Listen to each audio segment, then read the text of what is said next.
하나님의 말씀을 봉독하겠습니다.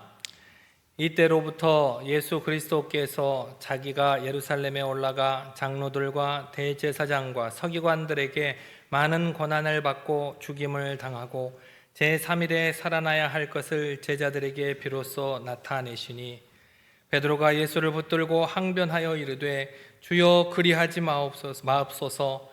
이 일이 결코 주께 미치지 아니하리이다. 예수께서 돌이키시며 베드로에게 이르시되 사탄아, 내 뒤로 물러가라. 너는 나를 넘어지게 하는 자로다.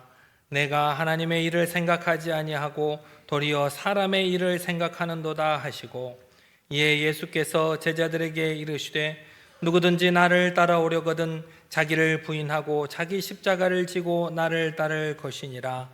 누구든지 제 목숨을 구원하고자 하면 잃을 것이요 누구든지 나를 위하여 제 목숨을 잃으면 찾으리라. 사람이 만일 온 천하를 얻고도 제 목숨을 잃으면 무엇이 유익하리요? 사람이 무엇을 주고 제 목숨과 바꾸겠느냐? 인자가 아버지의 영광으로 그 천사들과 함께 오리니 그때에 각 사람이 행한 대로 갚으리라. 진실로 너희에게 이르노니 여기 서 있는 사람 중에 죽기 전에 인자가 그 왕권을 가지고 오는 것을 볼 자들도 있느니라. 아멘. 드리겠습니다.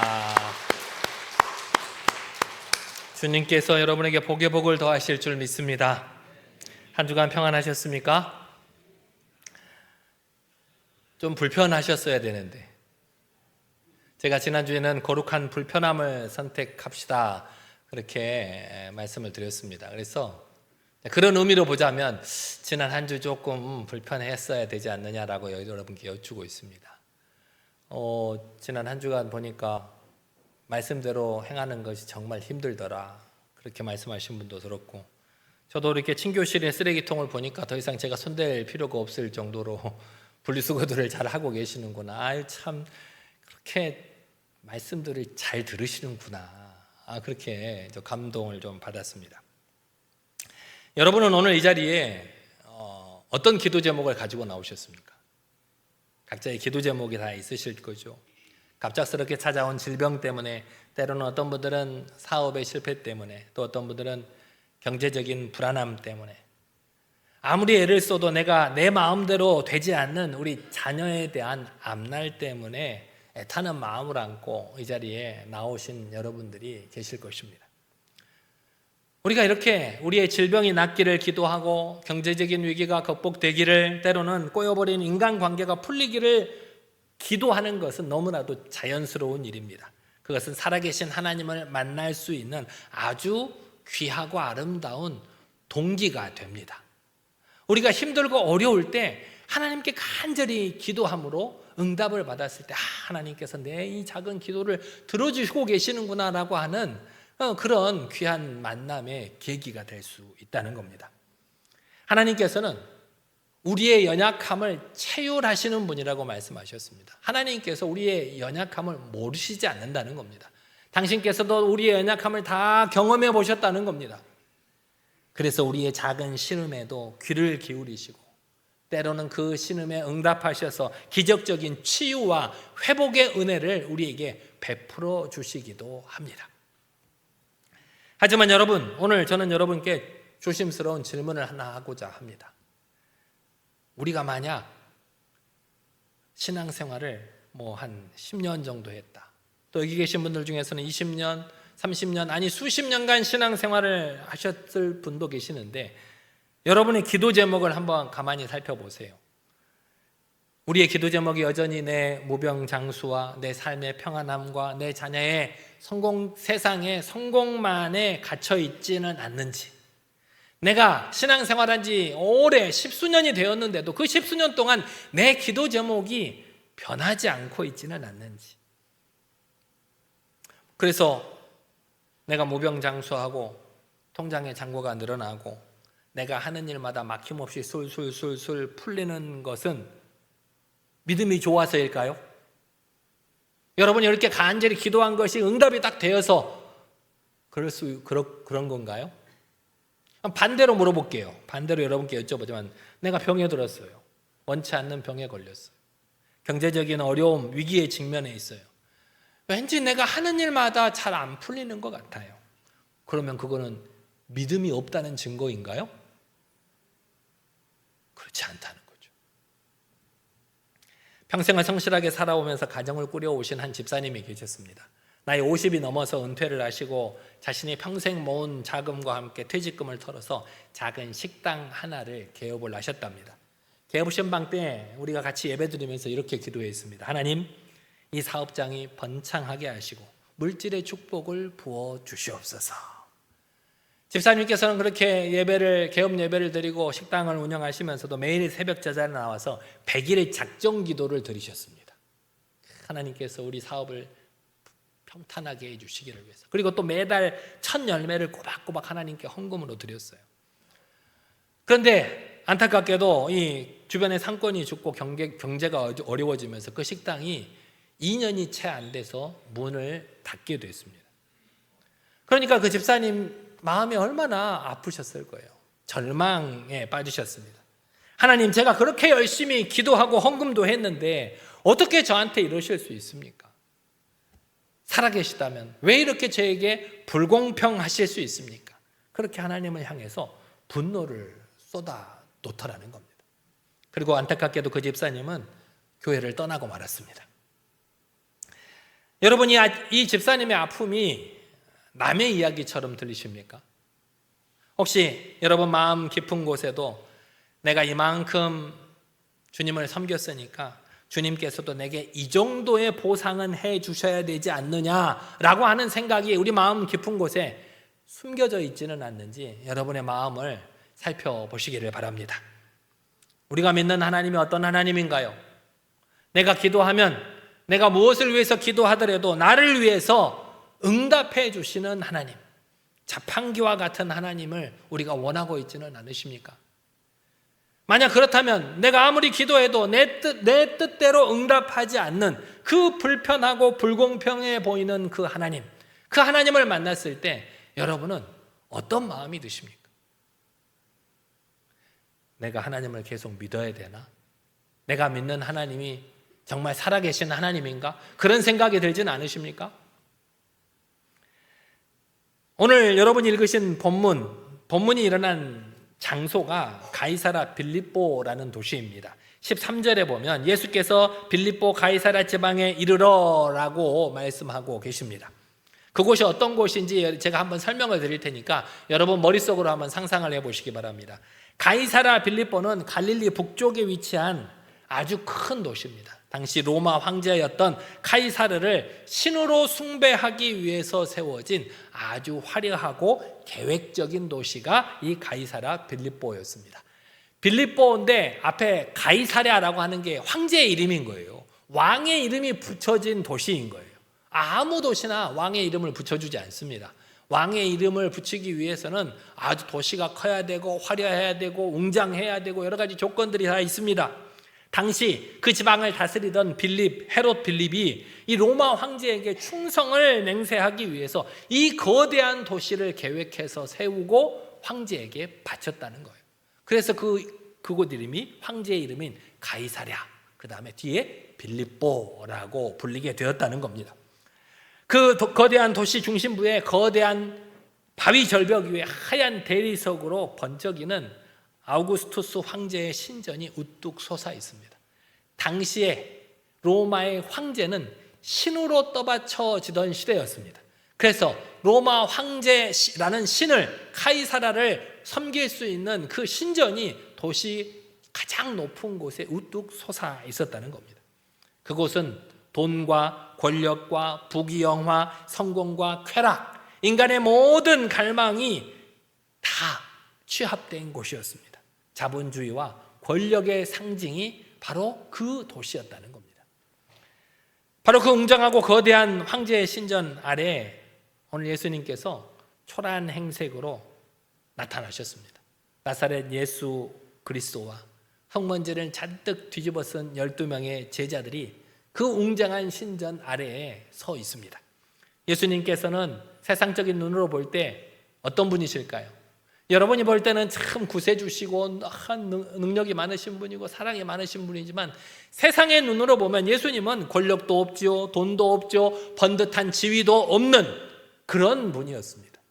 그런데 가이사랴 빌립보의 그 압도적인 세상 힘 앞에서 예수님께서 제자들에게 이렇게 물으셨습니다. 너희는 나를 누구라 하느냐? 이 거대한 신전은 황제를 섬기는 신전인데 이 거대한 신전이 아닌 그 신전 아래서 너희는 초라하고 작아 보이는 나를 누구라고 생각하느냐?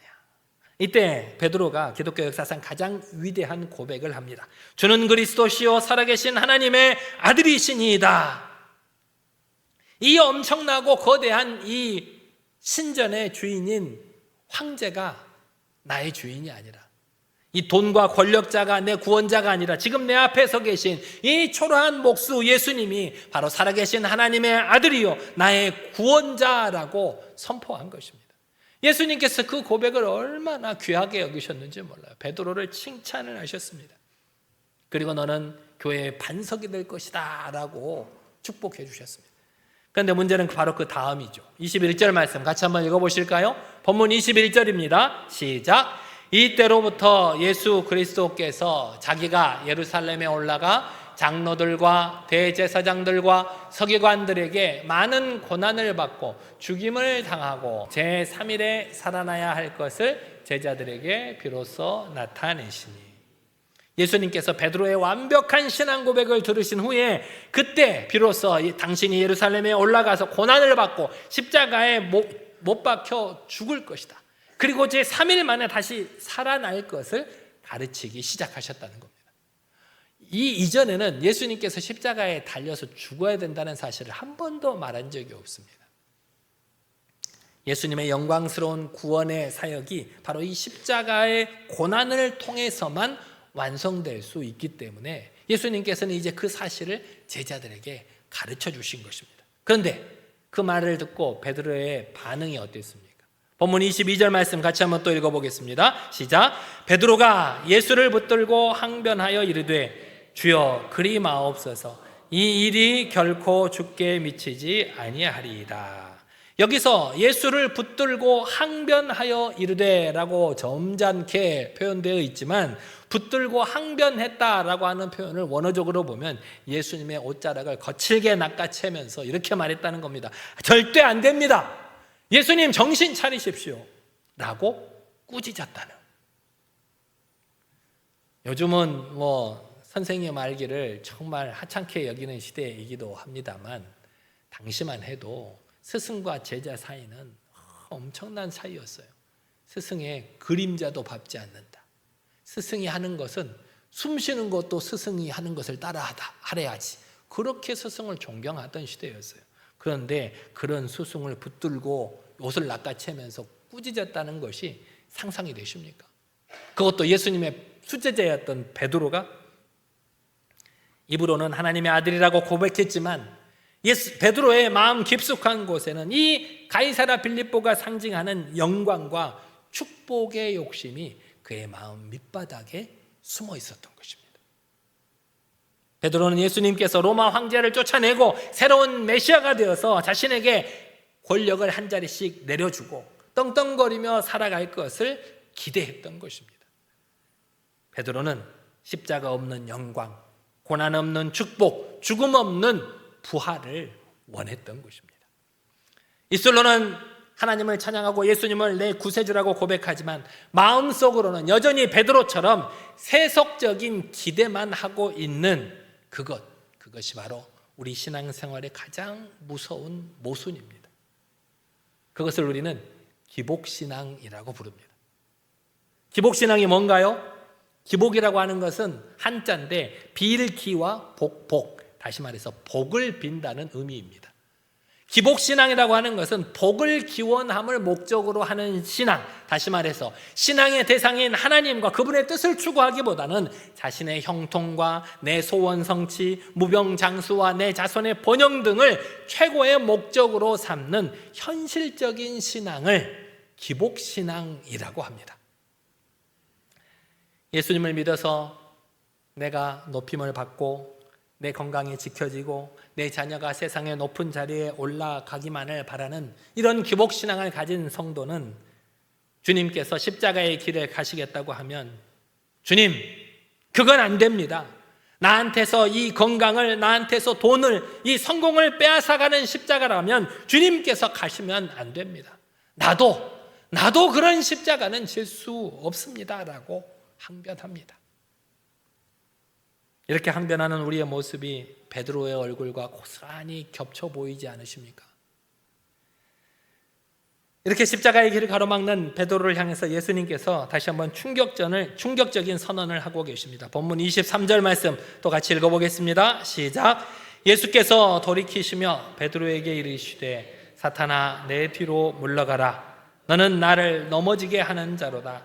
내가 하나님의 일을 생각하지 아니하고 도리어 사람의 일을 생각하는도다 하시고, 방금 전까지 위대한 신앙 고백을 통해서 교회의 반석이라고 칭찬받았던 베드로가 한순간에 사탄이라는 무서운 책망을 받고 있습니다. 왜 그랬을까요? 왜 몇 시간이 지난 것도 아니고 금방 하나님의 하나님을 향한 신앙 고백 때문에 네가 반석이 될 것이라, 네 반석 위에 교회를 세우리라고 칭찬받았던 베드로가 왜 금세 사탄이 되었을까요? 그가 예수님의 십자가 사역을 막았기 때문입니다. 그가 고난 없는 영광을 바라고 희생 없는 축복을 추구하는 그 기복주의가 바로 사탄이 우리를 유혹하는 가장 강력한 유혹이기 때문입니다. 사실 예수님께서 공생애를 시작하시기 전에 광야에서 시험 받으셨을 때부터 사탄은 줄곧 예수님을 유혹해 왔습니다. 십자가를 지지 말고 나에게 절 한 번만 하면 내가 이 천하만국을 너에게 다 주겠다고 유혹을 했죠. 예수님께서는 말씀으로 그것들을 물리치셨습니다. 그런데 지금 베드로의 입을 통해서 또다시 그런 유혹을 하고 있다는 것입니다. 본문 24절을 통해서 예수님께서는 진짜 믿음이 무엇인지, 우리 신앙의 핵심이 무엇인지를 명확하게 우리에게 말씀하고 계십니다. 24절 말씀 다 같이 한번 읽어보겠습니다. 이에 예수께서 제자들에게 이르시되 누구든지 나를 따라오려거든 자기를 부인하고 자기 십자가를 지고 나를 따를 것이니라. 여기서 우리는 참된 신앙과 미신의 차이를 구분할 수 있어야 됩니다. 미신이 뭔가요? 미신은 내가 바치는 치성, 내가 바치는 돈, 내가 가지고 있는 열심히 하는 종교적인 열심과 기도를 통해서 내가 믿는 신을 잘 달래고 얼러서 내가 원하는 대로 움직이게 하려는 것을 우리는 미신이라고 부릅니다. 우리 옛날에 어르신들이 정한수를 떠놓고 100일 기도를 하잖아요. 달 밝은 밤에 깨끗한 정한수를 떠놓고 빌어요. 뭘 빌어요? 우리 아들 대학에 붙을 수 있도록, 우리 남편 사업이 잘 될 수 있도록 빌어요. 미신을 쫓는 사람은 아무리 종교적인 열심을 다 한다고 할지라도 결코 자기 자신이 변화되려고 하지는 않습니다. 오직 주변 환경을 바꾸고 신이 내 뜻에 맞춰주기만을 요구하는 것이 바로 미신을 섬기는 사람들의 특징입니다. 그리고 기독교의 참된 신앙은 이것과는 완전히 다릅니다. 참된 신앙은 내 뜻대로 하나님을 조정하겠다는 것이 아니라 살아계신 하나님 앞에서 철저하게 나 자신을 부인하는 것이 참된 신앙입니다. 내가 육신의 안일함과 부귀영화만을 꾀하는 나의 자아를 십자가에 못 박고 하나님의 뜻에 순복하는 것, 그것이 바로 우리의 참된 신앙이라는 것입니다. 십자가는 우리를 괴롭히려고 하는 무거운 짐이 아닙니다. 십자가는 나의 모난 성품, 세속적인 욕망을 다 깨어지고 예수 그리스도의 형상으로 깎아지고 다듬어지게 하는 은혜의 용광로가 이 십자가입니다. 하지만 세상 사람들은 이런 십자가를 원하지 않습니다. 어쩌면 우리들 가운데에서도 이 고난의 십자가를 원하지 않는 분이 계실지도 모릅니다.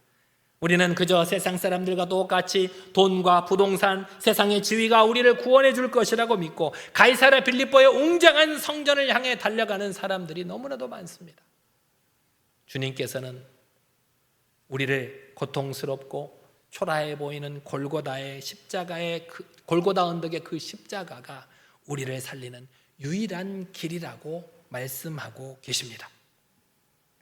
복음의 목적이 뭡니까? 복음의 목적, 그것은 내 통장 잔고를 누리고 이 땅에서 내가 평안한 삶을 살아가는 데 있는 것이 아니라 지옥을 향해, 죽음을 향해 달려가는 우리의 존재 자체를 하늘에 속한 하나님의 거룩한 백성으로 영광스럽게 변화시키는 데 복음의 목적이 있다는 사실을 잊지 않는 여러분들이 되시기를 바랍니다. 그렇다면 그런 기복신앙이 아니라 십자가의 신앙을 품은 성도는 오늘이라는 삶을 어떻게 살아내야 할까요? 우리가 당장 내일, 아니 오늘 저녁부터 이 성전 밖을 나서면 피할 수 없는 현실의 무게 앞에서 우리는 어떤 기도를 드려야 하겠습니까? 제가 설교 서두에 말씀드렸던 식당의 망에서 하나님을 원망하면서 떠났던 그 집사님 이야기 기억하실 줄 압니다. 내 뜻대로 내게 복을 주지 않아서 분노했던 그분은 세상에서 어떻게든 다시 성공하겠노라고 아둥바둥 발버둥을 쳤습니다. 하지만 뼈아픈 실패의 상처와 이 도끼 품은 원망 때문에 그의 영혼과 육신은 날이 갈수록 메말라갈 뿐이었습니다. 아무리 노력해도 잘 안 되는 거예요. 잘 안 되면 안 될수록 하나님을 원망하는 마음이 더 커지기만 했어요. 어느 날 비가 오는 날인데 수요일 저녁에 거리를 방황하던 집사님의 귓가에 작은 상가교회에서 흘러나오는 찬송 소리가 귀에 들어왔답니다. 내 주를 가까이 하게 함은 십자가 짐 같은 고생이나. 이 찬양을 듣는 순간 굳게 닫혔던 이 집사님의 마음의 빗장이 무너져 내렸습니다. 자기가 진짜 실패한 이유는 식당이 망한 것이 아니라 예수님을 내 욕망을 채우는 요술램프로만 여겼던 그 기복신앙에 자기가 실패한 원인임을 뼈저리게 깨달았다는 거예요. 그 순간 교회로 들어가서 뒷자리에 엎드려서 통곡을 하면서 회개했습니다. 주님, 제가 베드로처럼 십자가 없는 영광만 구했습니다. 십자가 없는 가짜 성공만 쫓았던 저를 용서하여 주시옵소서. 그 이후로 집사님의 삶은 달라졌습니다.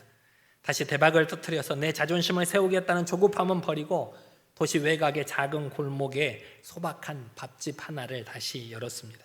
그리고 또 기도했습니다. 그런데 이번에는 기도 제목이 달랐어요. 주님, 내가 이윤을 남기려기보다는 십자가를 지는 마음으로 이웃을 섬기게 하여 주옵소서. 돈을 벌기 위해서 억지로 웃음을 짓는 것이 대신에 이 식당을 찾는 많은 지친 노동자들과 홀로 사는 어르신들에게 예수님의 사랑을 대접하는 것을 자신의 사명으로 삼고 열심히 밥을 지어서 대접을 했답니다. 어떤 날은 손해보는 때도 있었대요. 손해보는 것 같은 날에도 이것은 나를 깎아내고 나를 다듬어 가시는 나의 십자가라고 여기며 묵묵히 기쁨으로 그 사명을 감당했더랍니다.